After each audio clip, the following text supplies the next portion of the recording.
ममता बनर्जी, क्या बोलूँ मैं उनके लिए, उनको तो सीधा सीधा है कि वो एक चाह रही है कि बंगाल को और 2-3 राज्यों को अलग कर दे और मैं वहाँ के प्राइम मिनिस्टर बन जाऊँ। और बीजेपी अगर हिटलर शासन करने लग गई तो तुम ये बोलने के लिए भी रहती नहीं। हिटलर शासन तो तब होता ना जब ये तुम्हें बोलने की आज़ादी भी नहीं मिलती। इनके लिए वैट कम करना, सिलेंडर के भाव, पेट्रोल के भाव, इससे कोई मतलब नहीं है। इनको केवल एक देखना है कि सुबह उठते बीजेपी की बुराई, शाम को सोते समय भी बीजेपी की बुराई करनी है। औरंगजेब का रिश्तेदार तो वैसी है, वो वैसी उनका रिश्तेदार ही तो है।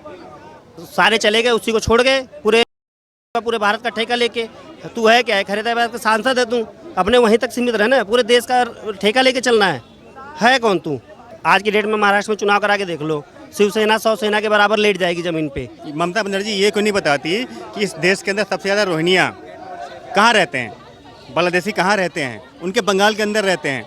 इसके ऊपर तो उन्होंने बोला नहीं। लेकिन ममता बनर्जी खुद के गिरेबान में झांक के देखें कि वो बंगाल के अंदर क्या कर रही हैं।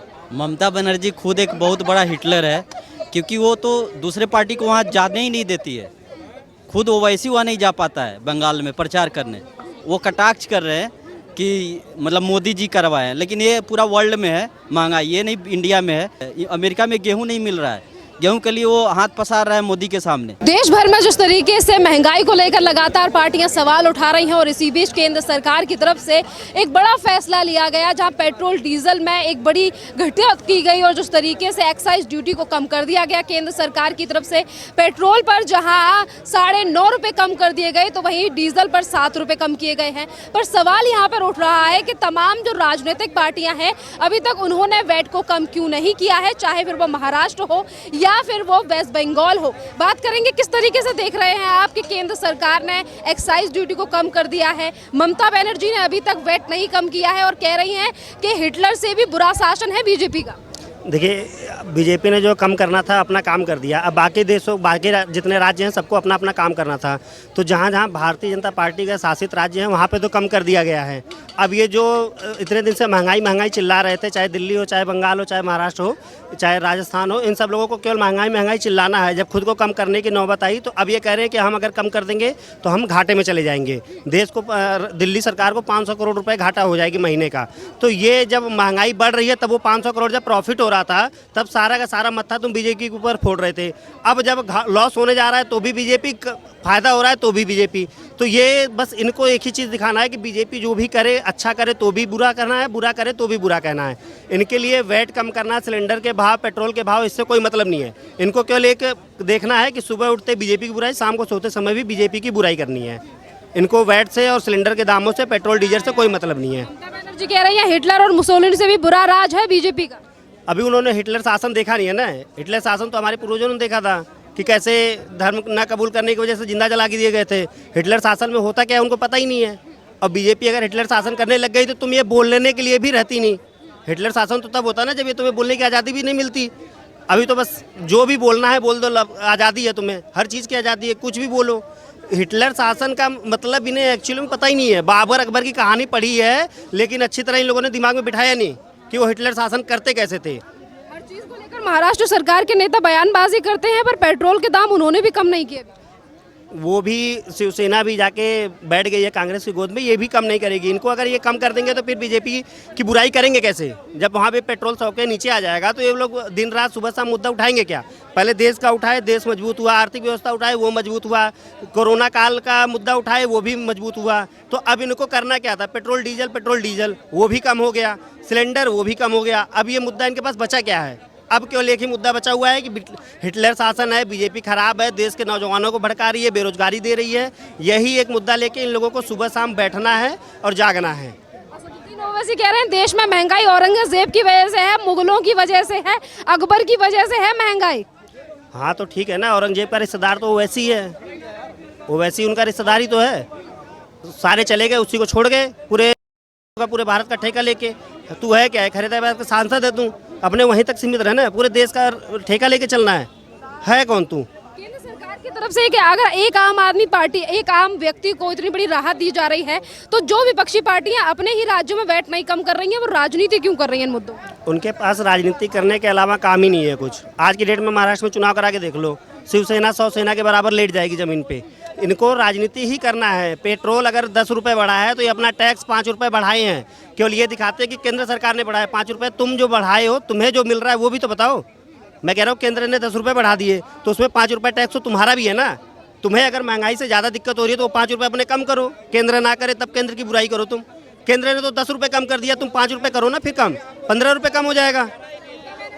200 रुपए की सब्सिडी देकर क्या होगा? 800 रुपए का सिलेंडर कैसे खरीदेगा गरीब आदमी? अभी तक 1000 का खरीद रहे थे ना, जैसे 200 रुपये कम हो गया तो हमें क्या दिक्कत है? 800 का पड़ गया, खरीद लेंगे 800 में, फिर 1000 का होगा, धीरे धीरे फिर बढ़ेगा, फिर 1000 का होगा, फिर खरीदेंगे। ममता बनर्जी ने खुद वेट क्यों नहीं किया है? वेस्ट बंगाल में रोहिंग्या बांग्लादेशियों से ज्यादा प्यार है क्या ममता बनर्जी? देखिए, रोहिंग्या बांग्लादेशियों से इनको प्यार नहीं है, वो सब इनके रिश्तेदार हैं, वो सब इनके घर के हैं। अगर प्यार नहीं, रिश्तेदारी नहीं निभानी होती तो इन लोगों को आज ये इतने सारे कैसे जनसंख्या में बढ़ गए? आज ये 800 रुपए की देन ही रोहिंग्या बांग्लादेशी हैं, नहीं तो आज भी सिलेंडर 300 रुपए का होता, 400 रुपए का होता।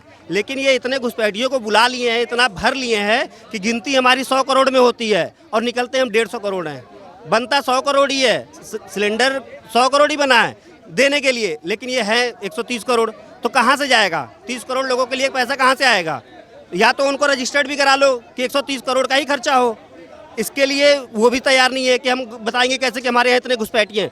आज के समय में बांग्लादेशी रोहिंग्या हर जिले में, हर राज्य में मौजूद है, चाहे वो कोई भी छोटा छोटा गांव ले लो या बड़े से बड़े शहर ले लो, हर जगह ये मौजूद हो चुके हैं।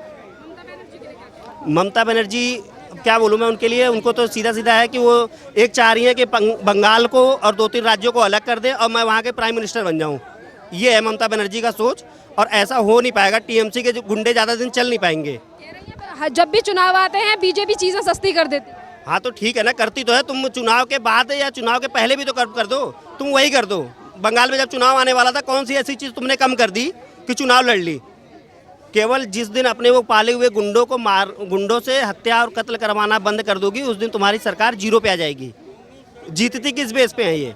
जब चुनाव होता है बीजेपी के कार्यकर्ता मार दिए, आरएसएस के मार दिए जाते हैं, वीएसपी के मार दिए जाते हैं। किसने नहीं देखा है? सारी मीडिया रिपोर्ट, जज, सुप्रीम कोर्ट सब जानते हैं कौन जाके वहाँ पे एक्शन ले लिया, कौन राष्ट्रपति शासन के लिए बोला है। तो जिस दिन ये अपने गुंडों को जेल में बंद कर देंगे ना, उस दिन समझ में आएगा कि सरकार चलाना क्या होता है। ये तो दिल्ली सरकार से पूछो, दिल्ली सरकार से पूछो। हम सरकार फ्री बांट रही है तो फ्री कब तक बांटेगी? वो कहाँ से कब तक जनता को बांटेगी? बस फ्री, मोहल्ला क्लिनिक फ्री, पानी फ्री, सब कुछ फ्री। आज दिल्ली की हाल वही होगा जो श्रीलंका का हुआ। श्रीलंका के लोग आ रहे हैं ना दिल्ली, इंडिया, तो इसी तरह दिल्ली का भी होने वाला जल्दी। ममता बनर्जी कह रही हैं बीजेपी का शासन तुगलकों से भी बुरा है और हिटलर से भी बुरा शासन है। देखो मैडम, शासन किसी का भी हो, चाहे कांग्रेस का हो, सरकार का शासन समय समय के अनुसार आता रहता है। ऐसा कुछ नहीं है, कोई नई बात नहीं है। जब गवर्नमेंट के पास कोई मुद्दा नहीं होता तो ये चीज़ें ला के, आपको पता, आपके चैनल के माध्यम से भी सब चीज़ चलती रहती है। रोजगार, महंगाई, गेल भेल सब सरकार ने बेच डाला, उसमें कोई बात नहीं होती है इस देश के अंदर में। जो सच बोलता है वो जेल जाता है। सरकार एक तरफा कार्रवाई क्यों करती है? हमारा सवाल है, जब कोई आदमी गलत होता है उसके खिलाफ कार्रवाई करनी चाहिए। गलत के खिलाफ सही आदमी को सही बोलने का अधिकार क्यों नहीं है इस देश में? ये बताइए, फ्री क्यों नहीं किया जा रहा है, वेट क्यों नहीं कम किया जा रहा है और राज्यों की तरफ से, जब केंद्र सरकार कम करती है? मैडम देखो, ये केंद्र का काम अपना होता है, स्टेट गवर्नमेंट का बना होता है। जैसे मोदी जी ने पेट्रोल अभी जो दाम घटा, दिल्ली सरकार टैक्स लगा के जो है वो नहीं कर पा रही, टैक्स को मैनेजमेंट नहीं कर पा रही, तभी यहाँ पेट्रोल के रेट अभी बराबर है। और राज्य सरकार उसमें हस्तक्षेप कर सकती है, रेट को डाउन कर सकती है, लेकिन वो कौन करे? अब केंद्र नहीं कर सकता, वो राज्य सरकारें करेंगी। राज्य सरकार क्यों नहीं कर रही है, सवाल मेरा ये। मैडम वो तो केजरीवाल जी बताएंगे ना, मैं उसमें क्यों हस्तक्षेप करूँ? जनता है आप, देखिए जनता आवाम है आप, आपने वोट देके जिताया है सरकार। मैंने वोट नहीं दिया केजरीवाल जी को, मैंने तो मोदी जी को वोट दिया था जी। चलिए आप मुझे बताइए क्यों। हाँ, मतलब पंजाब की बात कर रही हैं क्या? पंजाब नहीं, मैं पूरे ओवरऑल भारत की बात कर रही हूँ, दिल्ली की बात कर रही हूँ, महाराष्ट्र की बात कर रही हूँ, वेस्ट बंगाल की बात। तो मैम, दिल्ली का जो शासक है वो केजरीवाल है, और जो बंगाल के वो हमारी बहन जी हैं ममता दीदी। तो मैं बंगाल की बात करूं तो वो हमारे एनआरसी के ऊपर भी मतलब उनका विरोध है, हमारे वोटिंग सिस्टम के ऊपर भी उनका विरोध है। केजरीवाल जी तो धरना मंत्री हैं, वो धरना पे बैठने जानते हैं, बाकी हमारे केंद्र सरकार को तो सपोर्ट करना तो वो जानते नहीं हैं। तो बात यही खत्म होती है, वो सपोर्ट क्यों नहीं कर रहे, वैट कम क्यों नहीं कर रहे, आपको खुद पता है क्यों नहीं कर रहे। बनर्जी कह रही हैं कि हिटलर से भी बुरा शासन है बीजेपी का। अच्छा, ममता बनर्जी ये क्यों नहीं बताती कि इस देश के अंदर सबसे ज़्यादा रोहिंग्या कहाँ रहते हैं, बांग्लादेशी कहाँ रहते हैं? उनके बंगाल के अंदर रहते हैं। इसके ऊपर तो उन्होंने बोला नहीं। वहाँ पे जय श्री राम के नारे के ऊपर वो भड़क जाती हैं। ममता बनर्जी जो खुद को बनर्जी कहती हैं, हमारे एक देश के एक राज्य की मुख्यमंत्री हैं, वो जय श्री राम के नारे पे मतलब भड़कती हैं, लोगों को गालियाँ देती हैं, लोगों के ऊपर केस कर देती हैं। तो जग जाहिर है वो क्या चाहती हैं और क्या करना चाहती हैं। बस उनको चाहिए कि मैं सत्ता में बनी रहूं, मेरी कहानी ऐसे ही चलती रहे। ममता बनर्जी कह रही हैं जब भी चुनाव आते हैं बीजेपी चीज़ों को सस्ता कर देती है, पेट्रोल सस्ता कर देती है। 800 रुपये सिलेंडर कैसे खरीदेगा गरीब? बीजेपी पे बोलने का अधिकार ममता बनर्जी को है क्योंकि वो मुख्यमंत्री हैं, मैं मानता हूँ वो हैं। लेकिन ममता बनर्जी खुद के गिरबान में झांक के देखें कि वो बंगाल के अंदर क्या कर रही हैं। वो रोहिंग्या को बसा रही हैं जो वहाँ की जनसंख्या को बढ़ा रहे हैं। हमारे मेहनत के टैक्स के पैसे को वो कहीं ना कहीं बर्बाद कर रही हैं। जी चलिए आप मुझे बताइए, ममता बनर्जी कह रही हैं कि बीजेपी का शासन हिटलर से भी बुरा है, वहीं असदुद्दीन ओवैसी का कहना है कि देश में महंगाई औरंगजेब की वजह से है, अकबर की वजह से। ममता बनर्जी खुद एक बहुत बड़ा हिटलर है, क्योंकि वो तो दूसरे पार्टी को वहाँ जाने ही नहीं देती है। खुद ओवैसी वहाँ नहीं जा पाता है बंगाल में प्रचार करने, और बीजेपी के कार्यकर्ता को ऐसे मार रहे हैं, कितने हजारों कार्यकर्ता को मार दिए, और वो बोल रहे हैं हिटलर मोदी है। हिटलर सबसे बड़ा तो ममता बनर्जी है, और ओवैसी के बारे में क्या कहना, वो तो मतलब बिल्कुल कहीं पक्ष लेता है। हिंदू के लिए तो वो दुश्मन ही है। हिंदू देश में महंगाई औरंगजेब की वजह से है, अकबर की वजह से। वो कटाक्ष कर रहे हैं कि मतलब मोदी जी करवाए हैं, लेकिन ये पूरा वर्ल्ड में है महंगाई, ये नहीं इंडिया में है। आप श्रीलंका और सारे वर्ल्ड के, यहाँ तक कि अमेरिका, यूरोप जैसे कंट्री में देखो महंगाई क्या है, पेट्रोल का रेट क्या है, वहाँ तो और हालत ख़राब है। अमेरिका में गेहूं नहीं मिल रहा है, गेहूं के लिए वो हाथ पसार रहा है मोदी के सामने, भीख मांग रहा है। तो सारे वर्ल्ड में ये क्राइसिस है, ना कि इंडिया में है। सो महंगाई जो है वो एक मुद्दा है, लेकिन आप ये नहीं कह सकते कि मंदिर मस्जिद की वजह से महंगाई, दोनों को मिक्स नहीं कर सकते। ठीक है, महंगाई अपनी जगह है और मंदिर मस्जिद का अपनी जगह है। ठीक है, किस वजह से ये भी तो पता होना चाहिए। वो अभी कोरोना का जो 2 साल का क्राइसिस चला, उसके बाद अभी यूक्रेन का युद्ध है, वो उसके वजह से, ना कि कोई और मसला है, क्योंकि हर जगह महंगाई जो है वो अलग मुद्दा है। आप मिक्स क्यों कर रहे हैं? ऐसे देश में बहुत सारे मुद्दे चल रहे हैं, आप सारे मुद्दों को मिक्स कर लीजिए फिर तो। असदुद्दीन ओवैसी कह रहे हैं औरंगजेब की वजह से बढ़ रही है। वो कमेंट मार रहे हैं, वो एक्चुअल बात नहीं होती, वो कमेंट मारते हैं। कह रहे हैं उनकी सही बात है, क्योंकि भाई साहब पता है क्या महंगाई क्यों बढ़ती है? पता है आपको महंगाई क्यों बढ़ती है? आप ये बताओ, आप उस मुद्दे को बताइए। मैं मुद्दा बता रहा हूँ ना आपको भाई साहब। आप इतना मैं बता रहा हूँ आपको। पता है क्या है, हमारा देश उस तरक्की पर पहुंच चुका है आज के टाइम में, जो आज है ना वो कभी नहीं था। हमेशा कोई भी बात हो, जीएसटी, मैं बता रहा हूँ भाई साहब, तेल की बात हो, पेट्रोल की बात हो, नहीं देखो मैं पेट्रोल की बात हो, तेल की बात हो, बेरोजगारी की बात हो, किसी भी चीज़ की बात हो, आएगा हिंदू मुस्लिम, इसी पर सारी डिपेंड होती है। राजनीतिक पार्टियां हिंदू मुसलमान कर रही हैं। हाँ, पता नहीं।